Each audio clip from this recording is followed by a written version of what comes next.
Good day mga ka-sports natin dyan. 4th Southeast Asian V-League, ginulat ang line-up dahil hindi nga kasama sa roster ang ating Queen Gemma Galanza.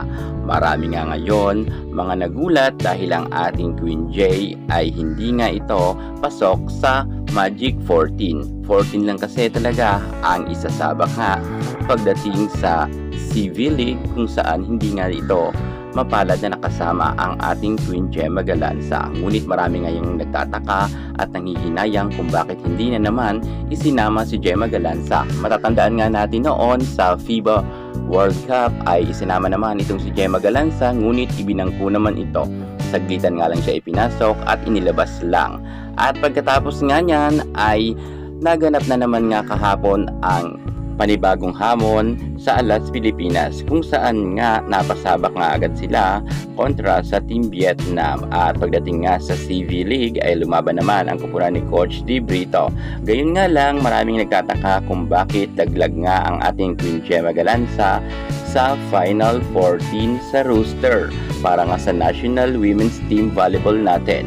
Pero syempre, alam naman natin na itong si Coach Di Brito ang nakakaalam ng lahat ng bagay kung bakit hindi nga nakasama si Queen Gemma Galanza sa Final 14 roster lineup nga ng Alas Pilipinas. Aalamin natin ang buong detalye at ang buong kwento kung bakit nga hindi nakasama si Gemma Galanza. Tinanggal talaga si Queen Gemma Galanza at hindi naman ito umalis. Yan ang totoo. Ngayon, sisilipin natin ang iba't ibang mga dahilan kung bakit sobrang alat ni Gemma Galanza na makapasok nga para sa Alas Pilipinas Final 14. Gayon na ba kahina si Gemma Galanza? Dahil kung tutusin, mas magaling naman si Gemma sa ibang mga nakasama sa nasabi nating national team. Pero syempre, gayon pa man nirerespeto natin si Coach Di Brito. Alamin natin ang buong detalye sa naganap kay Gemma. Pero bago ang lahat, kung bago ka sa aking YouTube channel, subscribe na. I-click ang ating notification bell para lagi kang updated sa lahat ng issues sa volleyball.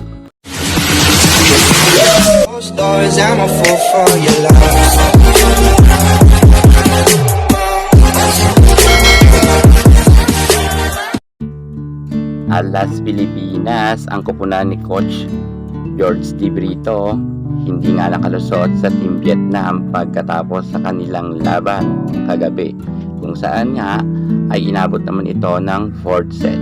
Good fight naman para sa Alas Pilipinas, ngunit ang ating Coach Sosa Di Brito ang isa nga sa mga sinisilip na dahilan kung bakit nga natalo na naman ang Alas Pilipinas dahil nga sa kanyang mga decision making.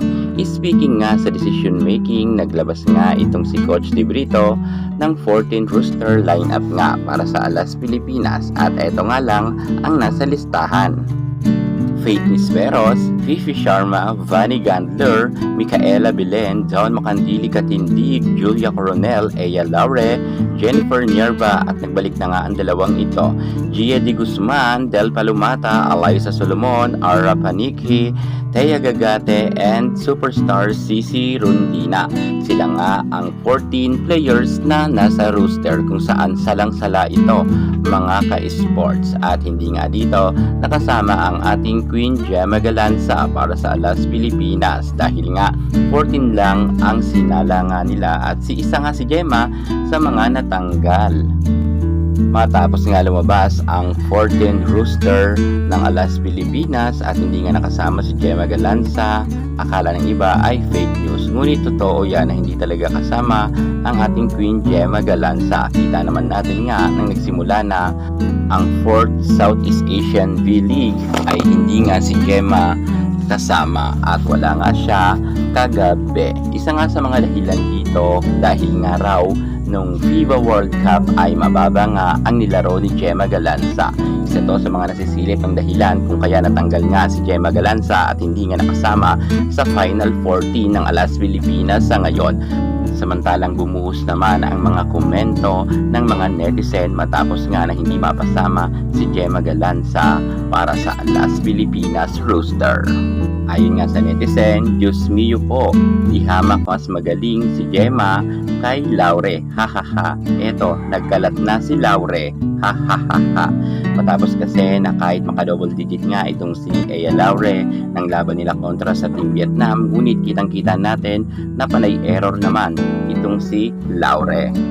Hirit pa ng isa na nagkomento, kawawa naman si Galanza. Sinabi niya yan dahil kawawa raw si Galanza, bakit pa raw kinuha ito para sa Alas Pilipinas, ngunit hindi naman ito nakasama sa Final 14. Isa na daw nakapaglaro ito sa Reinforced Conference sa PBL dahil may chance talaga na mag-champion ang Creamline kung may Gemma Galanza dahil malaki nga ang kanyang may tutulong sa Creamline team.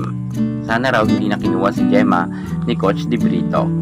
At nag-comment pa nga ang isang netizen na sinabi niya bakit pilit niyang kinuha si Gemma sa CCS tapos gaganyanin niya lang yung tao.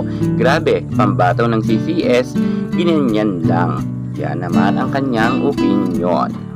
Well, may point naman talaga ang nag-comment na netizen. Bakit ba talaga kasi kinuha pa si Gemma kung hindi naman paglalaruin sa Alas Pilipinas? Di sana nasa CCS siya ngayon at malaki nga ang kanyang maiaambag dahil palaban naman si Gemma at isa sa mga pinaka-star player nga ng CCS. At talagang kung nasa CCS ito, tsak wala pa sila ngayon, talo.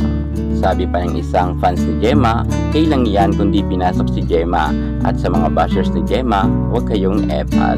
Mas okay na talaga siguro na wala nga si Gemma Galanza dahil panay naman kasi ang sisi ng mga bashers na kapag natalo nga ang Alas Pilipinas ay binubunto naman nila kay Gemma at sinasabihan nga nila na maalat si Gemma sa Alas Pilipinas. So ngayon dahil wala nga si Gemma Galanza, natalo nga sila, sino ngayon ang maalat sa Alas Pilipinas? Yan ngayon ang ating susunod na pag-uusapan dahil meron talaga sa Alas Pilipinas nagpatalo dahil nga sobrang nagkalat talaga sila pagdating sa loob ng court. Sino-sino ang mga nagkalat?